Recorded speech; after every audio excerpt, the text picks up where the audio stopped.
Bernie Sanders and progressives get a lot of criticism when we point out that the media often treats us and him unfairly. Now, look, we get called conspiracy theorists. We get compared to Donald Trump. However, there's a new study out there that actually proves there is a media bias against progressives. Now, according to a recent study by In These Times, CNN has portrayed Bernie Sanders more negative than Joe Biden. I know, shocker, right? But look, we already knew this. This isn't coming as a surprise to a lot of you guys that are watching, a lot of people that watch independent media. But for those who watch CNN, for those who watch cable news, well, I mean, it's a complete shock. They wouldn't know it because, again, they're in that media bubble. So now let me give you some details about this, right? So now, in the 24 hours following the win in Nevada, Sanders received 3.26 times the proportion of negative CNN coverage than Biden did following the latter's South Carolina win. Now, those two wins were by very similar margins. Now, they found that CNN's coverage of Sanders was slightly more negative than positive, receiving 32 positive mentions, 33 negative mentions, and 354 neutral mentions from CNN guests or hosts. So that's 33 negative, 32 positive, and a whole ton of neutral, right? So now, let's go to Biden. In contrast, during the 24 hours following Biden's big win in South Carolina, bringing in 48.4% compared to Sanders' 19.9%, so it was a blowout win, but roughly the same as the Nevada win. Biden received much more positive coverage from CNN, 19 positive mentions compared to only 6 negative mentions, and only about 224 neutral mentions. So understand that Biden got covered a lot less. So, but that's after South Carolina, where he had staged a huge victory and basically said, okay, now I'm on the path to comeback, right? And it proved to be a gigantic comeback leading into Super Tuesday, and where everything changed. The entire scope of the race changed. In fact, it was one of the biggest turnarounds in electoral history. It really is quite amazing when you look at the numbers, but also disastrous for all of us. Okay, but anyway, so now he wasn't covered as much, but when he was, it was massively positive. Now, a larger share, as I mentioned, Sanders mentions on cable news were very negative. Sanders, again, received more coverage, 419 mentions to Biden's 249, but again, were massively negative. So they talked about Biden less in a more positive light and talked about Bernie more, but in a negative light. So now this is important because the media sets a narrative. Now, that narrative helps determine what candidates are viable or have momentum or seem more presidential. Not only that, but a lot of voters prior to the voting on Super Tuesday and Mini Tuesday, which we had just had, a lot of voters were undecided up until the very end. Look, in our bubble, we've got, our camp, right? And then the Biden camp. And in the middle, we've got a lot of people floating around, waiting until kind of the last minute to make a decision. They're undecided. You see a positive media narrative about Joe Biden, for example, or conversely, a very negative media narrative about Bernie Sanders, basically saying, oh, well, yeah, he can't win. He can't win. He can't beat Trump. He can't create a coalition. Well, then at the end, people are going to go, well, I want to vote for the guy who wins because I want to get rid of Donald Trump. And that's when you have that media narrative shaping a result. So you have that negative media coverage really shaping the momentum of a campaign. And so, but it can also elevate a campaign as well, as we saw by the very positive coverage that we saw after the South Carolina win and the endorsements of Pete Buttigieg, Amy Klobuchar, Cory Booker, Kamala Harris, etc., and Michael Bloomberg. Now, again, we saw that in effect. We saw that in action when it came to Super Tuesday. For people who watch TV, Biden is it. Suddenly he's the thing, right? Despite the poor numbers before, despite having some clear cognitive issues, and even terrible debate performances. I mean, but the media doesn't talk about any of those issues, by the way. They just talk about the horse race. But when they talk about Sanders, and I'm going to give you some examples of this, of course, it's going to be very negative. Now, according to this report, 12 of the negative mentions Sanders received following a Nevada win either accused him of being too far left to win or denounced him as a socialist. Which, by the way, you say, well, socialist, right? Well, he calls himself a socialist, right? And so naturally, the Republicans and everybody's going to call him a socialist because he's a socialist, right? And socialists can't win in America. You know who also gets called a socialist? Every single Democrat that ever ran. I'm serious. That is their go-to. Oh, he's a socialist communist, obviously. Obama, you remember Obama? Obama was a socialist. He was communist. And a secret Kenyan Muslim from Kenya. So that hates America. So look, that label, it's ridiculous to say that it doesn't have but the thing is that there is an effect though. And so and this effect was on mainly older voters, not because they disagree and say, oh, I hate the socialism or I hate his policies. But again, it's one of those things of, yeah, but media keeps telling me that socialist people who identify as socialists, they can't win. So I can't vote for somebody, even if I like their policy. And so it is fascinating and infuriating all at the same time. But there's more examples here.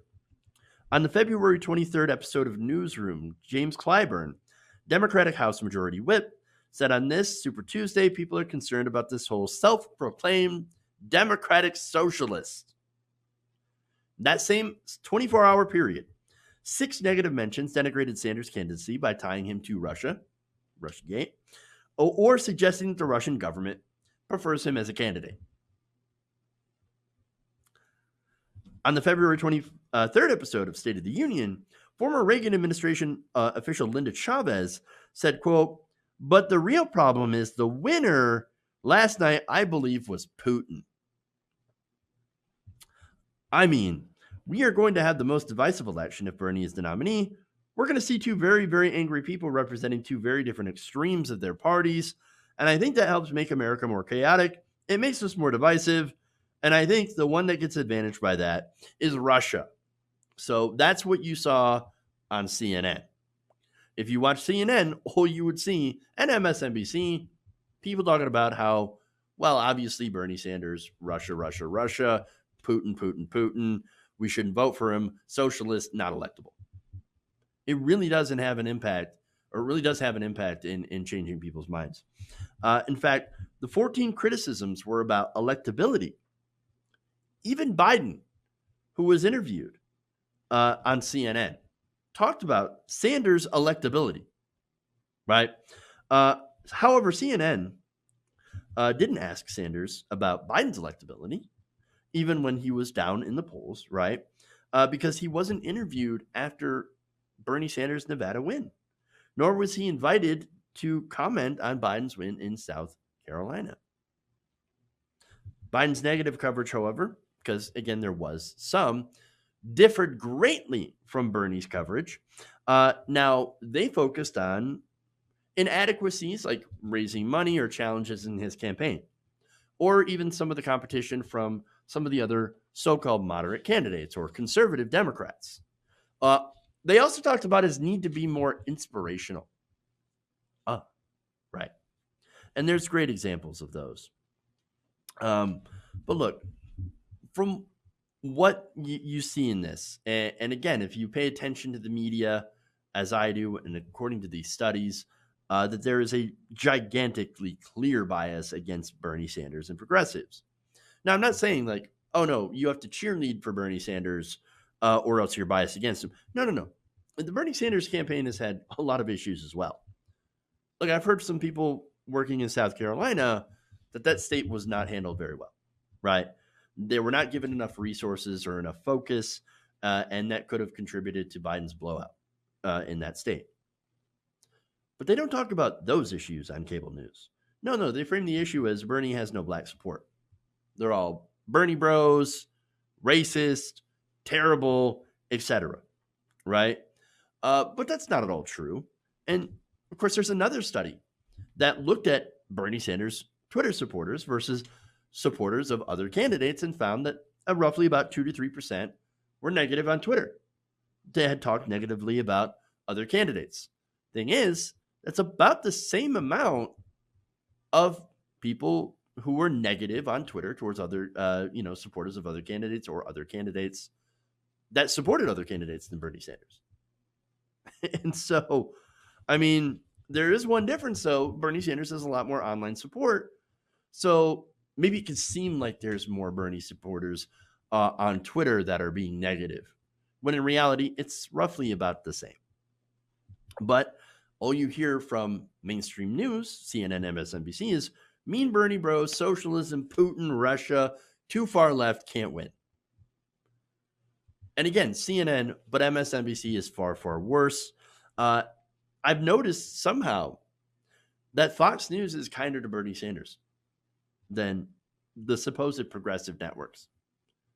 And it's because, look, I think he presents an existential threat to mainstream media, to corporate media as a business entity, right? He's causing all sorts of problems for our profits. We can't have that. Our advertisers, well, they're in oil and gas. They're in the pharmaceutical industry. They pay for ads on our network. And if you end money in politics, well, then that's going to be a significant amount of our revenue we lose every election cycle.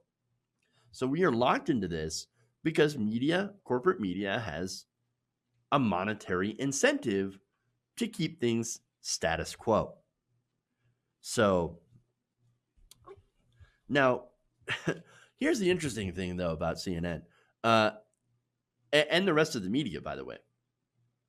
I think that if Biden becomes the nominee and he continues his cognitive decline, which is very obvious, then as soon as Bernie Sanders is considered out, right, gone, they're going to pivot to covering Biden's cognitive issues nonstop.